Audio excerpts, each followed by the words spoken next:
नमस्कार, स्वागत है आपका ज्ञान दूत 2.0 में, जो है राजस्थान सरकार और उच्च शिक्षा विभाग का एक इनिशिएटिव। और इस इनिशिएटिव के अंतर्गत हम ये जो लेक्चर है ये यहाँ पर ले रहे हैं।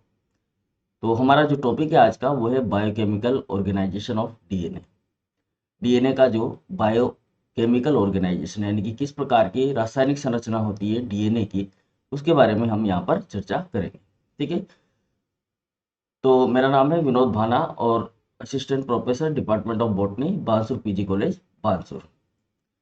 तो शुरुआत करते हैं और समझने की कोशिश करते हैं कि बायोकेमिकल ऑर्गेनाइजेशन जो है वो किस प्रकार का होता है डीएनए का, यानी कि डीएनए में कौन कौन सी केमिकल स्ट्रक्चर पाई जाती है, इसके बारे में हम यहाँ पर चर्चा करेंगे। तो शुरुआत करते हैं, आ जाइए।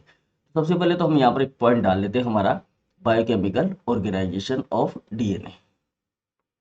Biochemical organisation organisation of DNA, यानी कि डीएनए की जैव रासायनिक संरचना, हिंदी में बोले तो डीएनए की जैव रासायनिक संरचना। ठीक है। अब देखिए, हमें पता है कि डीएनए की खोज किसने की थी। तो डीएनए की खोज की अगर हम बात करें तो सबसे पहले सबके दिमाग में एक ही बात आती है कि वाटसन और क्रिक ने इसकी खोज की थी, लेकिन वाटसन और क्रिक ने इसकी खोज नहीं की थी। वाटसन और क्रिक ने तो इसका एक मॉडल बनाया था। तो यहाँ पर अगर हम बात करें कि डीएनए की खोज किसने की, थोड़ा सा इसके बारे में जानकारी ले लेते हैं। तो डिस्कवरी करने वाला जो साइंटिस्ट है वो है फ्रेडरिक मिस्चर। ठीक है, फ्रेडरिक मिस्चर। ठीक है, इसने क्या किया था, जो पस सेल थी, पस सेल, उन पस सेल के अंतर्गत इस डीएनए को खोजा था और इसको एक नाम दिया था। क्या नाम दिया इसने, फ्रेडरिक मिस्चर ने इस डीएनए को नाम दिया था न्यूक्लिन। क्या नाम दिया था भैया, न्यूक्लिन नाम दिया था। ठीक है, याद रहेगी ये बात। डिस्कवरी किसने की थी, फ्रेडरिक मिस्चर ने। ठीक है, और इसको क्या नाम दिया, न्यूक्लिन नाम दिया। इसके बाद में अल्टमान ने, अल्टमान एक साइंटिस्ट हुआ, इस अल्टमान ने इसी डीएनए को नाम दिया न्यूक्लिक एसिड, जिसे हम जानते हैं न्यूक्लिक एसिड के नाम से, न्यूक्लिक एसिड। ठीक है। तो ये जो न्यूक्लिक एसिड है इसे ही हम क्या बोलते हैं, डीएनए बोलते हैं। और डीएनए का डबल हेलिकल मॉडल ये दिया था किसने, वाटसन क्रिक ने। डीएनए का double helical model, double helical model जो है वो दिया था किसने, वाटसन और क्रिक ने। ये ध्यान रखना है, वाटसन एंड क्रिक ने दिया था। तो ये कुछ चीजें हैं जिनके बारे में हमें जानकारी होनी चाहिए। तो डिस्कवरी करने वाला कौन हो गया, फ्रेडरिक मिस्चर हो गया। ठीक है, इसने किस में खोजा था, पसेल में खोजा था। और नाम क्या दिया था, वही न्यूक्लिन नाम दिया था। ठीक है। अच्छा, अल्टमान ने इसको क्या नाम दिया, न्यूक्लिक एसिड। और डबल हेलिकल मॉडल, यानी कि जिसको हम डबल स्टैंडर्ड मॉडल बोलते हैं, इस तरह का डीएनए, इस तरह के डीएनए की जो स्ट्रक्चर है, ये जो मॉडल है डीएनए का, ये दिया था किसने, वाटसन एंड क्रिक ने। ठीक है। चलिए, अब हम बात करते हैं कि डीएनए में क्या क्या चीजें होती है। तो डीएनए में अगर हम बात करें तो डीएनए में 3 कंपोनेंट होते हैं मेनली। जो हमारा डीएनए होता है उस डीएनए में 3 कंपोनेंट होते हैं, 3 कंपोनेंट, यानी कि 3 भाग होते हैं इसके, 3 कंपोनेंट होते हैं। अब वो 3 कंपोनेंट जो होते हैं वो कौन कौन से होते हैं, देखिएगा। देखिए, सबसे पहला कंपोनेंट होता है डीएनए का, वो होता है पेंटोज शुगर। ठीक है, पेंटोज शुगर। अब इस चीज को हमें समझने के लिए यहाँ पर मैं एक डीएनए का थोड़ा सा डिजाइन तैयार कर देता हूँ। ठीक है, इस तरह का होता है हमारा डीएनए। इस डीएनए में यहाँ पर तो क्या होता है, फॉस्फेट शुगर, शुगर और फिर फॉस्फेट। और यहाँ पर इस शुगर से जुड़ा होता है बेस, इस शुगर से भी क्या जुड़ा होता है, बेस। इसी प्रकार से बेस बेस से जुड़ा होता है और फिर ये शुगर से जुड़ा होता है और फिर यहाँ बीच में होता है फॉस्फेट। तो इस तरह की स्ट्रक्चर होती है। अभी और डिटेल में बात करेंगे, पहले हम कंपोनेंट के बारे में बात कर लेते हैं। तो एक तो क्या हो गया, पेंटोज शुगर हो गया। ठीक है, ये जो पेंटोज शुगर होता है ये 5 कार्बन शुगर होती है, 5 कार्बन शुगर। ठीक है, यानी कि 5 कार्बन की एक शर्करा होती है। ठीक है, अब यहाँ पर जो 5 कार्बन की शर्करा होती है डीएनए में, वो पाई जाती है डीऑक्सीराइबोज। कौन सी पाई जाती है डीएनए में? डीएनए में पाई जाती है डीऑक्सीराइबोज, ठीक है। और आरएनए में पाई जाती है राइबोज शर्करा। आरएनए में कौन सी पाई जाती है? राइबोज शुगर पाई जाती है। दूसरी चीज इसके अंदर होती है, सेकंड चीज, वो होती है फॉस्फोरिक एसिड। दूसरा क्या होता है? फॉस्फोरिक एसिड होता है। जो फॉस्फोरिक एसिड होता है यहाँ पर, वो पाया जाता है यहाँ पर H3PO4 की फॉर्म में, ठीक है। और थर्ड और इम्पोर्टेंट जो स्ट्रक्चर होती है केमिकल, वो पाई जाती है यहाँ पर नाइट्रोजिनस बेस। नाइट्रोजिनस बेसेस, ठीक है। अब ये जो नाइट्रोजिनस बेसेस होते हैं, ये यहाँ पर पाए जाते हैं आपके 4, ठीक है। एडेनिन, गुआनिन, थाइमिन और साइटोसिन। आगे इनको हम 2 भागों में बांटेंगे, पूरी डिटेल में बात करेंगे इसके बारे में। तो ये जो नाइट्रोजन बेस होते हैं, ये एक प्रकार के हेटेरोजीनस नाइट्रोजन कंटेनिंग रिंग होती है। हेटेरो साइक्लिक लिख देते हैं हम, हेटेरो हेटेरोसाइक्लिक रिंग होती है ये, ठीक है। हेटेरोसाइक्लिक रिंग होती है, जिसमें क्या होता है? जिसमें नाइट्रोजन प्रेजेंट होता है। क्या प्रेजेंट होता है? नाइट्रोजन प्रेजेंट होता है। किस तरह की होती है? तो 2 तरह की होती है ये। इस तरह से रिंग होती है, यहाँ बना देते हैं एक छोटी सी रिंग इस तरह की, और एक नाइट्रोजन यहाँ पर होता है, एक नाइट्रोजन यहाँ पर होता है। इसी तरह एक और रिंग होती है, इसमें डबल रिंग होती है स्ट्रक्चर में, और वो स्ट्रक्चर होती है इस प्रकार की। एक नाइट्रोजन यहाँ पर, एक नाइट्रोजन यहाँ पर, एक नाइट्रोजन यहाँ पर, एक नाइट्रोजन यहाँ पर। अब ये अलग अलग होते हैं, तो हम आगे केमिकल स्ट्रक्चर में इसके बारे में चर्चा करेंगे, ठीक है। आपको दिख रहा होगा। तो ये नाइट्रोजन बेस होते हैं इस तरह के। तो 3 कंपोनेंट हो गए हमारे डीएनए के अंदर केमिकली। एक पेंटोज शुगर हो गई, जो कि 5 कार्बन डीऑक्सीराइबोज शुगर होती है डीएनए के अंदर, और आरएनए के अंदर ये राइबोज होती है। तो हम डीएनए पढ़ रहे हैं, तो हमें डीऑक्सीराइबोज शुगर के बारे में जानकारी लेनी। फॉस्फोरिक एसिड हो गया, फॉस्फोरिक एसिड हो गया H3PO4 के फॉर्म में, ठीक है। और तीसरी और इंपॉर्टेंट चीज होगी नाइट्रोजन बेस। नाइट्रोजन बेस जो होते हैं वो हेटेरोसाइक्लिक यानी कि विषम चक्रीय गोलाकार संरचना होती है, जो एक प्रकार की बेंजीन रिंग टाइप की स्ट्रक्चर होती है। और ये इसके अंदर 2 नाइट्रोजन या 4 नाइट्रोजन प्रेजेंट होते हैं, ठीक है। चलिए अब हम एक एक के बारे में बात करते हैं डिटेल से। सबसे पहले बात करेंगे हम पेंटोज शुगर की। नंबर 1 पॉइंट डाल लेते हैं यहाँ पर, और ये है हमारा पेंटोज शुगर। पेंटोज शुगर, चलिए अब देखिए पेंटोज शुगर जो है, ये हमें पता है कि ये 5 कार्बन वाली शर्करा होती है। लेकिन सबसे पहले हम बात करेंगे कि इसको आइडेंटिफाई किसने किया था। तो इसको आइडेंटिफाई करने वाला साइंटिस्ट था लेविन, इसलिए इसको लेविन शुगर भी बोलते हैं ना। लेविन ने इसको आइडेंटिफाई किया 1909 में, यानी कि 1909 में लेविन ने इसको पहचाना कि ये पेंटो शुगर होता है, ठीक है। ये एक 5 कार्बन शुगर होती है। कितने कार्बन शुगर है?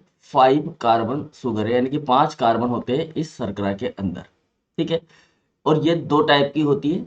कितने टाइप की होती है? 2 टाइप की होती है। एक डीऑक्सीराइबोज जो डीएनए में पाई जाती है, डीऑक्सीराइबोज जो किस में पाई जाती है? डीएनए के अंदर। और एक होती है राइबोज जो पाई जाती है किसके अंदर? आरएनए के अंदर।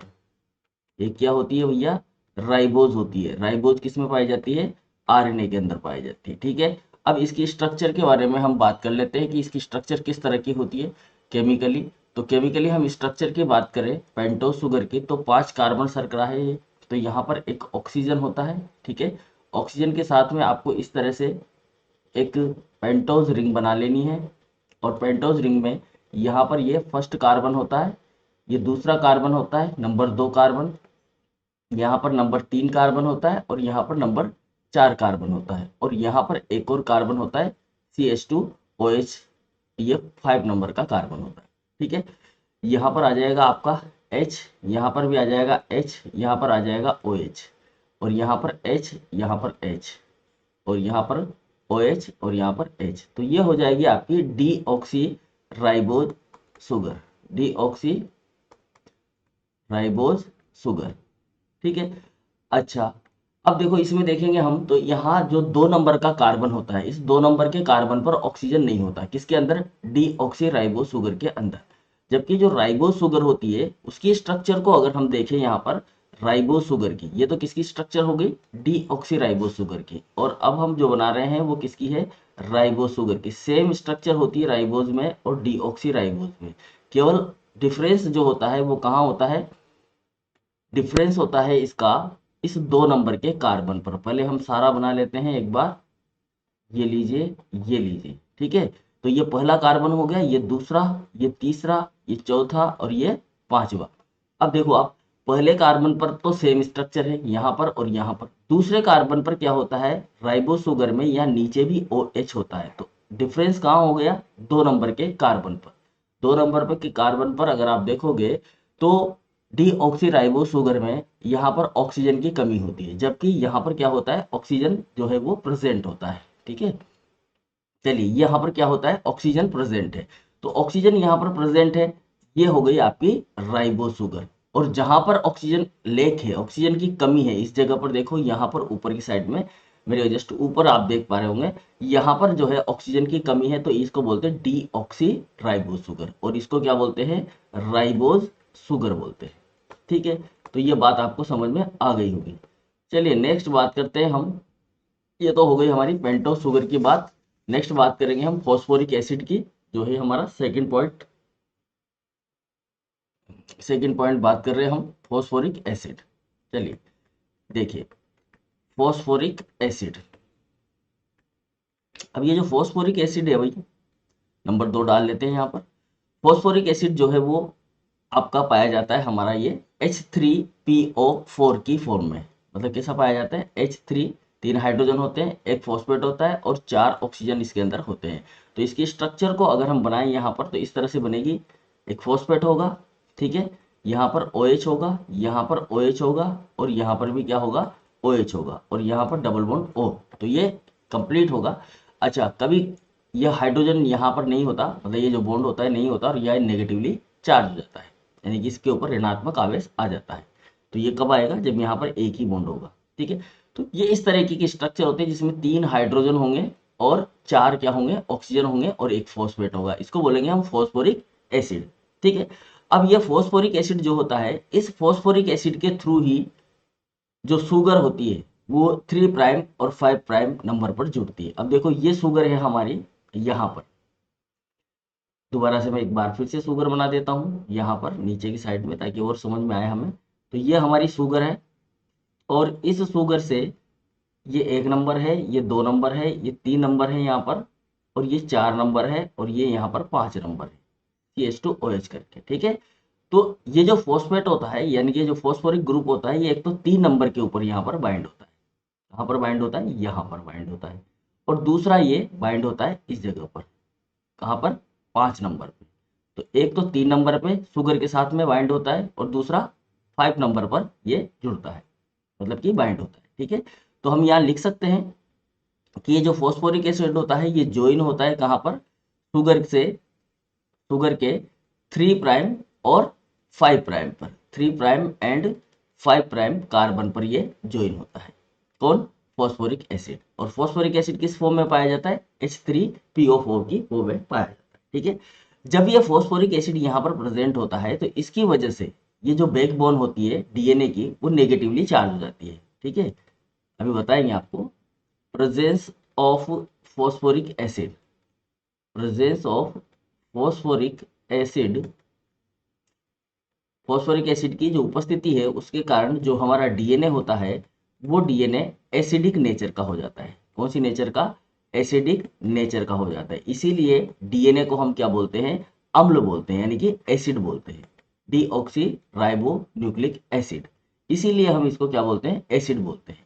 किसकी वजह से बोलते हैं, ये फॉस्फोरिक एसिड की वजह से बोलते हैं, क्योंकि यहाँ पर जो फॉस्फोरिक एसिड होता है, इस फॉस्फोरिक एसिड का बैकबोन पर पाया जाना इसको कैसा बनाता है, एसिडिक बना जाता है। कैसे होता है देखेंगे, यहाँ पर फॉस्फेट हो गया, शुगर हो गया, फिर ये फॉस्फेट हो गया, फिर से ये शुगर हो गया, और फिर से ये फॉस्फेट हो गया, और फिर से ये शुगर हो गया। तो ये जो शुगर है, ये शुगर किस किस के साथ जुड़, देखो ये शुगर है यहाँ पर, ये शुगर इधर ऊपर भी जुड़ा हुआ है और नीचे भी जुड़ा हुआ है, ठीक है, इस डायग्राम में देख पा रहे होंगे आप कि यहाँ पर जो शुगर है वो इस नीचे भी शुगर के साथ में ये जो फॉस्फेट है ये नीचे भी जुड़ा हुआ है और ये फॉस्फेट किधर जुड़ा हुआ है, ऊपर की तरफ में भी जुड़ा हुआ है। ठीक है, ये फॉस्फेट यहाँ पर भी जुड़ा हुआ है, ये फॉस्फेट यहाँ पर भी जुड़ा हुआ है, दो दो फॉस्फेट जुड़े हुए हैं किसके साथ में, इस एक शुगर के साथ में। तो ये हमारी जो शुगर है इस शुगर के साथ में यहाँ पर एक फॉस्फेट 5 नंबर पर और दूसरा फॉस्फेट 3 नंबर पर जुड़ता है। तो इस तरह से हम इसको जोड़ सकते हैं। ठीक है, तो हमने कहा कि ये 3 प्राइम पर और 5 प्राइम पर क्या होता है, ज्वाइन होता है। ठीक है, अब ये फॉस्फेट होता है तो ये नेगेटिवली चार्ज होता है। जो फॉस्फेट होता है इसके ऊपर कैसा आवेश होता है, ऋणावेश होता है, ऋणावेश। ठीक है, इस ऋणावेश की वजह से ये जो डीएनए होता है ये अम्लीय प्रकृति का होता है। कैसी नेचर का होता है, एसिडिक नेचर का होता है। इसलिए इसको ही हम ये जो फॉस्फेट होता है ये नेगेटिव होता है, नेगेटिवली चार्ज होता है, इसलिए इसको फॉस्फोरिक एसिड बोला जाता है। तो इसी वजह से हमारा डीएनए भी क्या होता है, एसिडिक नेचर का होता है। तो आपसे पूछे कि डीएनए जो है वो अम्लीय प्रकृति का क्यों है, तो वो अम्लीय प्रकृति इसलिए है किसकी वजह से, फॉस्फोरिक एसिड की वजह से। अब आ जाते हैं हम नेक्स्ट टॉपिक, हमारा इसी के अंदर लास्ट फाइनल पार्ट वो है हमारा नाइट्रोजन बेस से। ठीक है, नंबर 3 आ जाएगा हमारा नाइट्रोजिनस बेसेस। ठीक है, नाइट्रोजिनस बेसेस, नाइट्रोजन बेस या नाइट्रोजन क्षार। तो ये जो नाइट्रोजन क्षार होते हैं, अब देखो डीएनए के अंदर ये ज्यादा पाए जाते हैं, लेकिन फिर भी डीएनए जो है वो अम्लीय प्रकृति का होता है, यानी कि एसिड होता है। न्यूक्लिक एसिड बोलते हैं ना उसको, न्यूक्लिक एसिड। तो न्यूक्लिक एसिड किस लिए बोलेंगे हम, फॉस्फेट की वजह से। जबकि पाए जाते हैं क्या, क्षार ज्यादा पाए जाते हैं। भाई अगर हम देखेंगे ना एक न्यूक्लियोटाइड के अंदर, अभी आगे बात करेंगे हम, कि यहाँ पर एक बेस है और यहाँ पर आपका शुगर जुड़ा हुआ है और यहाँ पर फॉस्फेट और यहाँ पर फॉस्फेट, और फिर से यहाँ पर बेस जुड़ जाता है और फिर शुगर जुड़ जाती है और फिर फॉस्फेट जुड़ जाता है और फिर फॉस्फेट जुड़ जाता है, इस तरह से जुड़ा हुआ है। ठीक है, तो ये जो बेस जुड़े हुए हैं ये बेस की बात कर रहे हैं हम। अभी हमने बात की पहले शुगर की, फिर हमने बात की फॉस्फेट की, और फिर अब हम बात कर रहे हैं इन बेसेस की। ठीक है, तो ये जो बेसेज है ये कहलाएंगे आपके नाइट्रोजनस बेसेज। ठीक है, यानी कि नाइट्रोजन क्षार, हिंदी में बोले तो नाइट्रोजन क्षार। तो ये जो नाइट्रोजन क्षार होते हैं यहाँ पर, ये नाइट्रोजन क्षार एक रिंग स्ट्रक्चर होती है। ठीक है, जिनकी रिंग में नाइट्रोजन प्रेजेंट होता है। ठीक है, तो हम यहाँ लिख देते हैं it has nitrogen in their ring. इनकी जो रिंग होती है, इनकी जो रिंग संरचना होती है, उस रिंग संरचना के अंदर ये जो है क्या पाया जाता है, नाइट्रोजन पाया जाता है। तो इस तरह की स्ट्रक्चर होती है रिंग स्ट्रक्चर इनकी। इस रिंग स्ट्रक्चर के अंदर यहाँ पर एक नाइट्रोजन पाया जाता है और यहाँ पर एक नाइट्रोजन पाया जाता है। इसी तरह एक डबल रिंग स्ट्रक्चर होती है, उस डबल रिंग स्ट्रक्चर में भी यहाँ नाइट्रोजन प्रेजेंट होता है और यहाँ पर नाइट्रोजन प्रेजेंट होता है, और उसके अलावा यहाँ नाइट्रोजन और यहाँ नाइट्रोजन। तो इस तरह से ये नाइट्रोजन प्रेजेंट होता है और बाकी सब जगह क्या होता है, इसमें कार्बन प्रेजेंट होता है। तो इसलिए इनको हम क्या बोलते हैं, नाइट्रोजन बेसेस बोलते हैं। ठीक है, समझ में आ गई बात। अब ये इस नाइट्रोजन के कारण, यहाँ पर ये जो नाइट्रोजन है, इस नाइट्रोजन के कारण ये कैसे होते हैं, बेसिक नेचर के होते हैं। इनकी नेचर जो होती है वो कैसी होती है, बेसिक होती है। बेसिक का मतलब सारीय, क्षारीय या क्षारीय नेचर के ये होते हैं। इनकी प्रकृति कैसी होती है, क्षारीय। यहाँ लिख देते हैं एक बार, ध्यान रहेगा आपको, क्षारीय प्रकृति के होते हैं। किसकी वजह से, नाइट्रोजन बेस की वजह से। ठीक है, चलिए अब देखिए ये जो नाइट्रोजन बेस होते हैं ये भी दो टाइप के होते हैं। कितने टाइप के होते हैं, 2 टाइप, 2 प्रकार के होते हैं। एक जो होते हैं वो होते हैं प्यूरिन, एक जो होते हैं वो क्या होते हैं, प्यूरिन होते हैं, और दूसरे जो होते हैं वो क्या होते हैं, पायरिमिडीन होते हैं, पायरिमिडीन। ठीक है, अब जो प्यूरिन होते हैं उसमें 2 आते हैं हमारे, एक आता है एडेनिन और एक आता है आपका गुआनिन।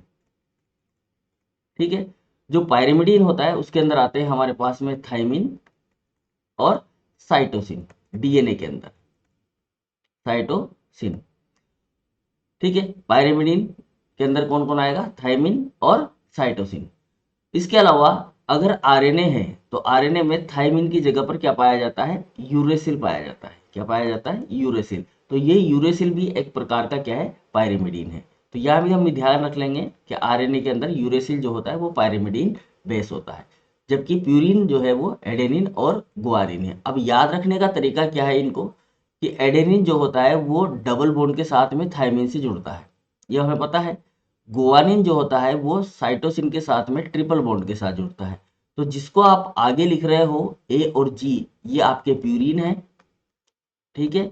और जो पीछे की साइड में आप लिख रहे हो इनको हम बोलते हैं पायरिमिडीन, ठीक है। तो इस तरह से भी हम याद रख सकते हैं कि प्यूरिन कौन है और पायरिमिडीन कौन है, जब हमें यह पता हो कि एडेनिन को हम थायमिन के साथ में डबल बॉन्ड से और गुआनिन को साइटोसिन के साथ में ट्रिपल बॉन्ड से जोड़ते हैं, ठीक है।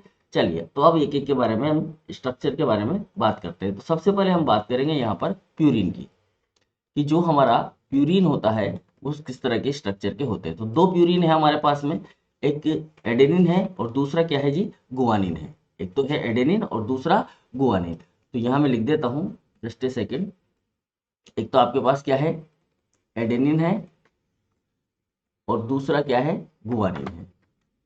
दूसरा है हमारे पास में गुआनिन, ठीक है। ये दो स्ट्रक्चर है। अब इनकी स्ट्रक्चर को ध्यान से देखना, बिल्कुल सिंपल है बनाना। सबसे पहले अगर हम बात करें तो ये डबल रिंग स्ट्रक्चर होती है। कैसी होती है, डबल रिंग स्ट्रक्चर होती है, डबल रिंग स्ट्रक्चर। अब डबल रिंग स्ट्रक्चर कैसे होती है, डबल रिंग स्ट्रक्चर ऐसे इस तरह की होती है। दोनों स्ट्रक्चर बनाएंगे हम साथ साथ ही, तो बनाते भी जाएंगे और इसको सीखते भी जाएंगे। तो ये डबल रिंग स्ट्रक्चर होती है हमारी इस तरह की एक स्ट्रक्चर। तो ये होता है आपका क्या, प्यूरिन। अभी मैं बार बार बना रहा था इस स्ट्रक्चर को, तो ये हमारी इस तरह की डबल रिंग स्ट्रक्चर होता है। क्योंकि दो है ना हमारे पास, तो दो है तो हम दो रिंग यहाँ पर बना देते हैं। एक रिंग तो ये बना दी हमने और एक रिंग थोड़ी सी इधर बना देते हैं ताकि ये मेरे पीछे छुपे नहीं, इस तरीके से, ठीक है जी। तो ये बिल्कुल सिंपल है बनाना, बन सकती है आराम से। तो ये हो गया आपके दो रिंग स्ट्रक्चर। अभी हमने कहा कि ये डबल रिंग स्ट्रक्चर होती है, बिल्कुल हम सीख जाएंगे, 2 मिनट लगेंगे, ठीक है। अगर फिर भी आपको कोई डिफिकल्टी है तो आप कमेंट बॉक्स में कमेंट करके बता सकते हैं। तो डबल रिंग स्ट्रक्चर है, और डबल रिंग स्ट्रक्चर है, इसके अंदर क्या होता है कि दो रिंग फ्यूज हो जाती है। इसमें जो दो बेंजीन की रिंग होती है वो फ्यूज होती है। दो बेंजीन रिंग जो होती है वो यहाँ पर फ्यूज होती है। दो बेंजीन रिंग कौन सी है, एक 5 और एक 6 मेंबर, 5 और 6 मेंबर वाली जो रिंग होती है वो यहाँ पर क्या हो जाती है, आपस में फ्यूज हो जाती है। तो ये तो 6 मेंबर रिंग है एक तो, ठीक है। और ये कौन सी रिंग है, ये आपकी 5 मेंबर रिंग है, ठीक है। अब ये जो 6 मेंबर रिंग है ना, इसको तो हम बोलते हैं पायरिमिडीन रिंग। कौन सी बोलते हैं भैया, पायरिमिडीन रिंग बोलते हैं, पायरिमिडीन रिंग। ये जो पायरिमिडीन रिंग होती है, देख लें यहाँ पर दिख रहा होगा आपको, यहाँ ले लेते हैं, थोड़ा सा ऊपर ले लेता हूँ।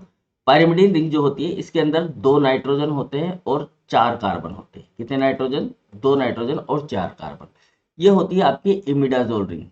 कौन सी होती है, इमिडाजोल रिंग होती है। इस इमिडाजोल रिंग के अंदर होते हैं आपके 2 नाइट्रोजन और 3 कार्बन। 2 नाइट्रोजन और 3 कार्बन होते हैं, ठीक है। दोनों में सेम ही रहेगी, इसमें भी और इसमें भी। देखो ये वाली स्ट्रक्चर और ये वाली स्ट्रक्चर सेम है, ये वाला स्ट्रक्चर ये वाला स्ट्रक्चर भी सेम है, ठीक है। तो ये पायरिमिडीन रिंग हो जाएगी और ये इमिडाजोल रिंग हो जाएगी, दोनों, ये दोनों पायरिमिडीन रिंग। तो ये अगर मैं इसको मानूं एडेनिन है, मान लेते हैं इसको कि भाई ये एडेनिन है आपका, ये मान लेते हैं हम कि ये एडेनिन है। तो ये जो एडेनिन है, इस एडेनिन की स्ट्रक्चर को अगर हमें बनाना है तो ये ध्यान रखना पड़ेगा यहाँ पर। इसको कैसे बनाएंगे देखिएगा। तो हमने कहा कि यहाँ पर 2 नाइट्रोजन होते हैं। देखो इस इमिडाजोल रिंग में कितने नाइट्रोजन है, 2 नाइट्रोजन। तो एक नाइट्रोजन यहाँ बनाना है आपको और एक नाइट्रोजन यहाँ पर बनाना है, ठीक है। और पायरिमिडीन रिंग में भी कितने नाइट्रोजन है, 2 नाइट्रोजन। तो एक नाइट्रोजन यहाँ पर और एक नाइट्रोजन यहाँ पर बनाना है। तो इस तरह से ही हमारी रिंग पूरी हो जाती है। तो मैं इसको भी बना देता हूँ, नाइट्रोजन, नाइट्रोजन और नाइट्रोजन और नाइट्रोजन। अब अगर ये एडेनिन है तो एडेनिन पर यहाँ पर जो है अमीनो ग्रुप लगा होता है NH2, ठीक है। और यहाँ पर एक हाइड्रोजन, आप इसको संतुष्ट कर सकते हैं, ठीक है।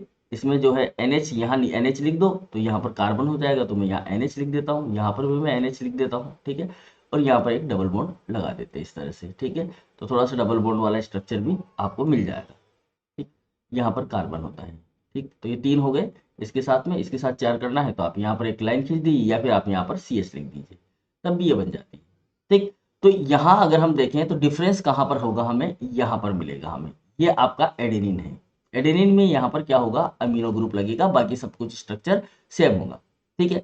और गुआनिन, इसको मान लेते हैं हम एडेनिन और इसको मानेंगे हम गुआनिन। तो गुआनिन में डिफरेंस कहाँ पर है, डिफरेंस यहाँ पर है, यहाँ पर लगेगा इसमें NH2 2 नंबर पर और यहाँ पर लगेगा इसमें डबल बॉन्ड O, ठीक है, 4 नंबर पर। तो अगर इसको हम नंबरिंग दें तो नंबरिंग आप या तो यहाँ से दे सकते हैं या फिर यहाँ से दे सकते हैं। तो मैं यहाँ से देना चाह रहा हूँ 1 2 3 4 5 6 7 8 एंड 9, ठीक है। तो ये 9 नंबर मैंने दे दिए यहाँ पर। इसी तरह मैं यहाँ पर भी दे सकता हूँ 1 2 3 4 5 6 7 8 एंड 9। तो इस तरह से मैं नंबर दूंगा, सॉरी 8 और 9 नीचे आएगा, 8 और ये 9 नंबर, ठीक है। अब ये जो 9 नंबर है, ये 9 नंबर वाला जो नाइट्रोजन होता है यहाँ पर, ये 9 नंबर वाला जो नाइट्रोजन है, ये 9 नंबर वाला नाइट्रोजन शुगर के 1 नंबर के कार्बन से जुड़ता है, ठीक है। इसका किसका, प्यूरिन का, ये ध्यान रखना है। तो यहाँ पर जो 9 नंबर का जो नाइट्रोजन होता है वो शुगर के किससे जुड़ता है, शुगर के 1 नंबर के कार्बन से जुड़ता है, ठीक है। ये चीज आपको हमेशा ध्यान रखनी है। प्यूरिन के अंदर, प्यूरिन के अंदर जो 9 नंबर का नाइट्रोजन होता है वो शुगर के फर्स्ट कार्बन के साथ में अटैच होता है, ये ध्यान रखना है। पिरिमिडीन में जस्ट ये उल्टा हो जाएगा। पिरिमिडीन में ये 1 नंबर का जो नाइट्रोजन होगा वो शुगर के फर्स्ट नंबर के कार्बन से बाइंड होगा, ठीक है। तो ये स्ट्रक्चर हमने यहाँ पर समझ ली है कि ये स्ट्रक्चर किस तरह की है। अच्छा, यहाँ पर एक और डबल बॉन्ड लगा देते हैं हम, तो ये हमें संतुष्ट कर देगी और यहाँ पर लिख देते हैं हम CH। तो सेम स्ट्रक्चर हो गई दोनों, बस डिफरेंस कहाँ पर है, डिफरेंस है इन 2 जगहों पर। बाकी एक बार स्ट्रक्चर हम 1 से 2 बार बनाएंगे तो हमें आ जाएगी बनाना, और ये डिफरेंस भी हमें मालूम हो जाएगा कि एडेनिन में केवल एक अमीनो ग्रुप होता है, और अगर ये गुआनिन होता है तो गुआनिन में यहाँ पर 4 की जगह 2 नंबर पर अमीनो ग्रुप और 4 नंबर पर डबल बॉन्ड ऑक्सीजन आपको लगाना है। तो इस तरह से आप यहाँ पर डिफरेंस खोज कर सकते हैं, ठीक है। चलिए, तो ये तो बात हुई किसकी, हमारे प्यूरिन की। अब बात कर लेते हैं हम पिरिमिडीन की, नंबर 2, या बी लिख लो इसको, उसको ए लिख लेते हैं हम, प्यूरिन को ए लिख देते हैं, प्यूरिन में ए, और इसको लिख देते हैं हम बी, ठीक है। बी में आ जाते हैं हम, और अब हमारा टॉपिक रहेगा यहाँ पर पायरिमिडीन। चलिए, अब देखो पायरिमिडीन जो है, यहाँ पर अगर हम पायरिमिडीन की बात करेंगे तो पायरिमिडीन जो है वो एक सिंगल रिंग स्ट्रक्चर होती है। कैसी स्ट्रक्चर होती है भैया, सिंगल रिंग स्ट्रक्चर होती है। चलिए, तो अभी ये बना लेते हैं सिंगल रिंग स्ट्रक्चर कैसी है देखने में। तो ये हमारी सिंगल रिंग स्ट्रक्चर होती है जिसमें 6 मेंबर होते हैं, 6 मेंबर वाली, 6 रिंग वाली, 6 मेंबर वाली रिंग होती है। मतलब इसको हम लिख देते हैं यहाँ पर 6 मेंबर की क्या होती है, ये सिंगल बेंजीन रिंग होती है, सिंगल बेंजीन रिंग होती है, बेंजीन रिंग, ठीक है। अब देखो, ये जो सिंगल बेंजीन रिंग होती है तो इसमें क्या होगा, 2 नाइट्रोजन प्लस 4 कार्बन होंगे। जैसा कि हमने यहाँ पर देखा था प्यूरिन के अंदर, प्यूरिन के अंदर हमने क्या देखा कि यहाँ पर 2 नाइट्रोजन है और एक 4 कार्बन वाली रिंग है, जिसको हमने क्या बोला, पायरिमिडीन रिंग बोला, अभी बोला है हमने थोड़ी देर पहले।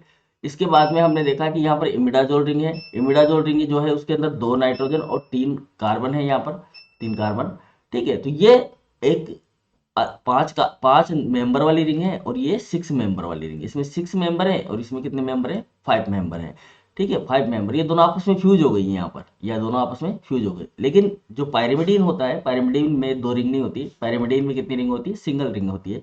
तो सिंगल रिंग होती है तो डेफिनेटली यहाँ पर जो नाइट्रोजन होगा और यहाँ पर भी नाइट्रोजन होगा। तो एक ही रिंग से हम दोनों चीजें सीख चुके हैं, ठीक है। यानी कि इसमें भी कितने नाइट्रोजन है, 2 नाइट्रोजन और 4 कार्बन है। और इसमें भी जो हम नंबरिंग करेंगे वो नीचे से ही करेंगे, 1 2 3 4 5 और 6। तो 1 नंबर पे नाइट्रोजन होता है और 3 नंबर पे इसमें भी नाइट्रोजन होता है। जैसा कि यहाँ पर भी 1 नंबर पे नाइट्रोजन है और 3 नंबर पे नाइट्रोजन है। तो इस तरीके से हमें पता चल जाएगा। चलिए, अब आगे हम इसकी बात करते हैं कि इसके अंदर कौन कौन से बेस आते हैं पिरिमिडीन के अंदर।